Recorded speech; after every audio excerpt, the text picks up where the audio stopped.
देखिए, अब आज इस क्लास में अब एक्सरसाइज 6.2 का क्वेश्चन नंबर 2 हम डिस्कस करेंगे। क्वेश्चन नंबर 1 ऑलरेडी हमने आपके साथ डिस्कस कर लिया है, ठीक है।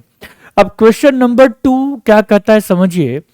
E and F are points on the sides PQ and PR। क्या PQ and PR ये रेस्पेक्टिवली ऑफ ट्रायंगल PQR। तो इस क्वेश्चन का आंसर बनाने से पहले एक ट्रायंगल हम लोग ड्रॉ करते हैं ताकि बहुत अच्छे ढंग से हम समझ पाए। तो एक ट्रायंगल है जिसका नाम PQR है। इसमें से E जो है किसका, PQ का मिड पॉइंट है, PQ का मिड पॉइंट है E, और F जो है वो R का मिड पॉइंट है। F is the mid point of R।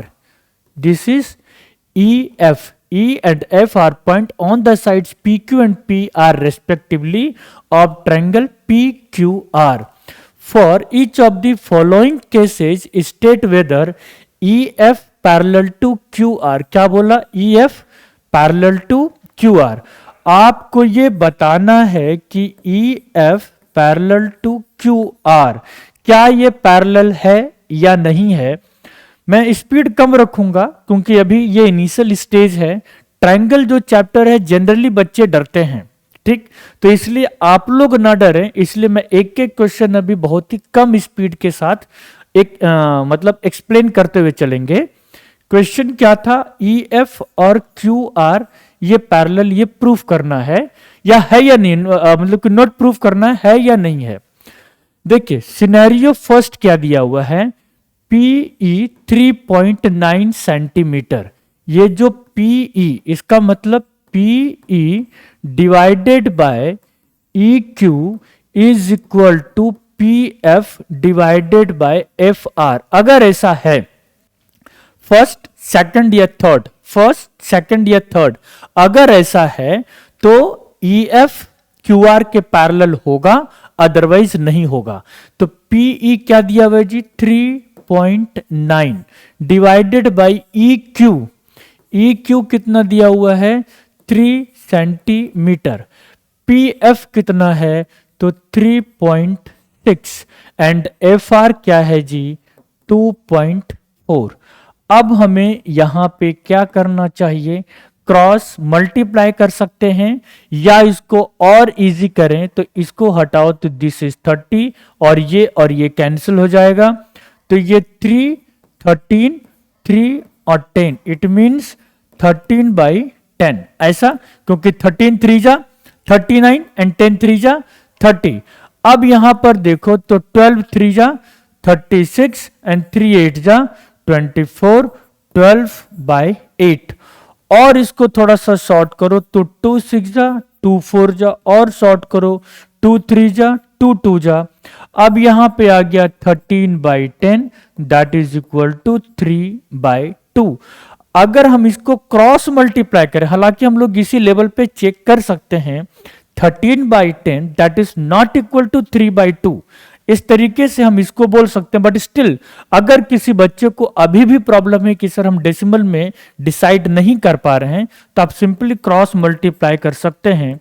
13 into 2 and 10 into 3, 13 2 जा 26 एंड 30। ये जो स्टेटमेंट है, ये स्टेटमेंट क्या है, ये स्टेटमेंट फॉल्स है।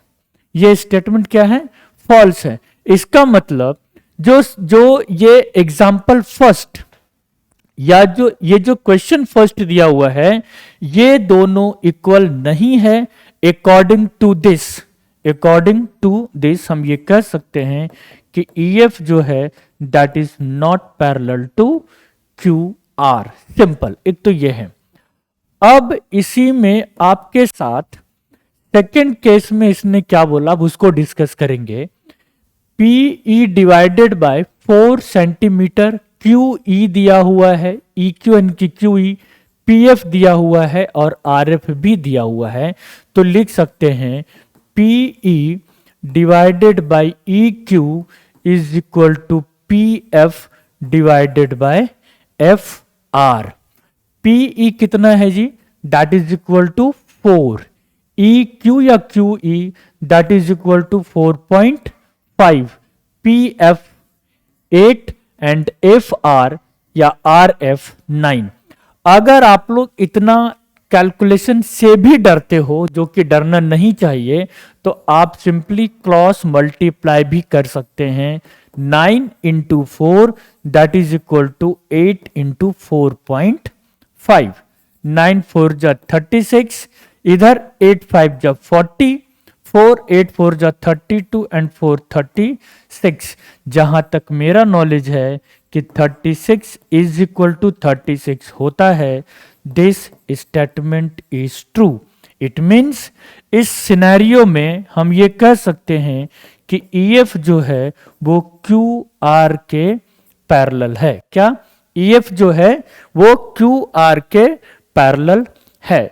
सेकंड केस में, अब इसी के अंदर थर्ड केस भी है, तो हम लोग थर्ड केस को भी समझते हैं। इसी एग्जांपल में PQ, यहां पे PQ 1.8 है, मतलब ये पूरा का पूरा PQ दिया हुआ है।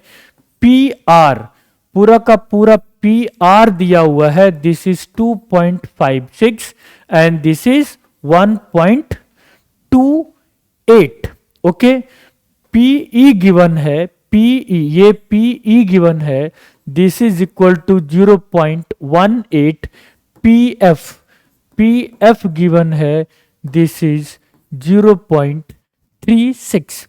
अब यहां पर समझिए, होता यह है कि PE अपॉन EQ भी लिख सकते हैं या PE अपॉन PQ भी लिख सकते हैं, ऐसा भी है।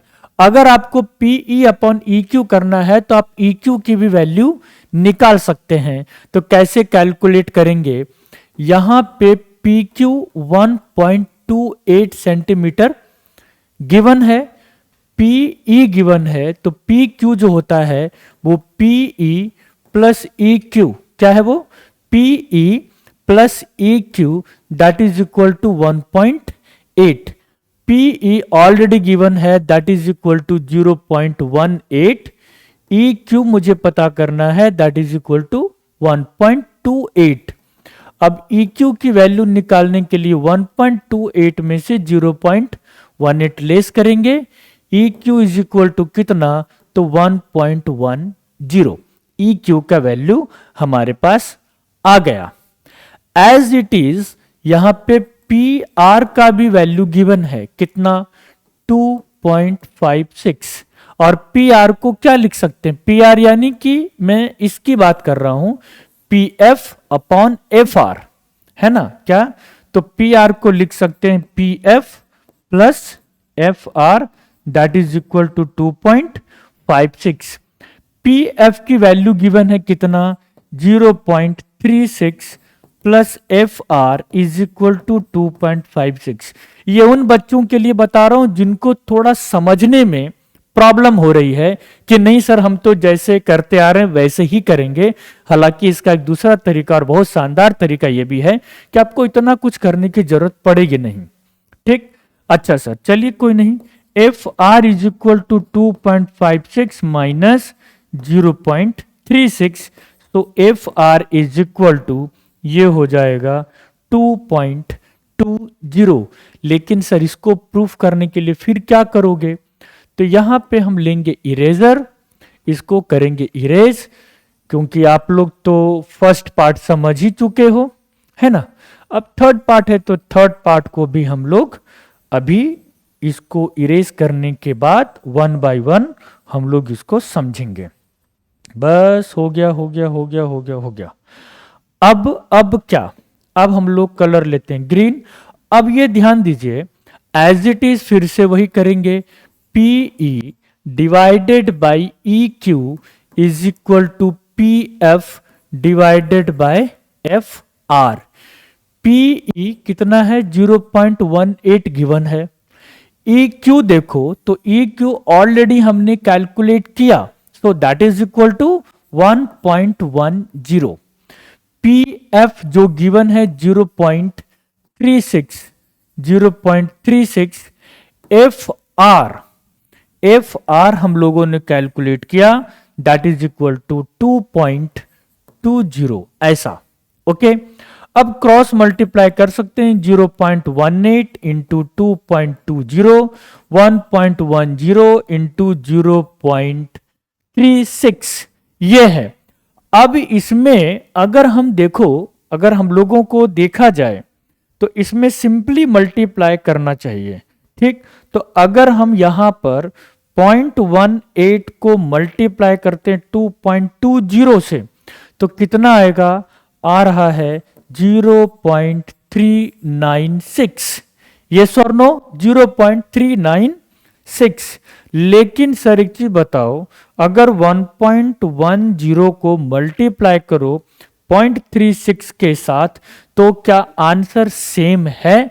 एग्जैक्टली यहां पर आ रहा है 0.396। और ये जो लाइन है, ये जो स्टेटमेंट है, this is true. It means अगर ऐसा कंडीशन है तो अकॉर्डिंग टू द थ्योरम हम ये कह सकते हैं कि EF और QR ये दोनों पैरेलल होगा। Then we can say that EF parallel to QR। इस तरीके से हम क्वेश्चन नंबर 2 का first part, second part and third part हमने डिस्कस किया। Thank you.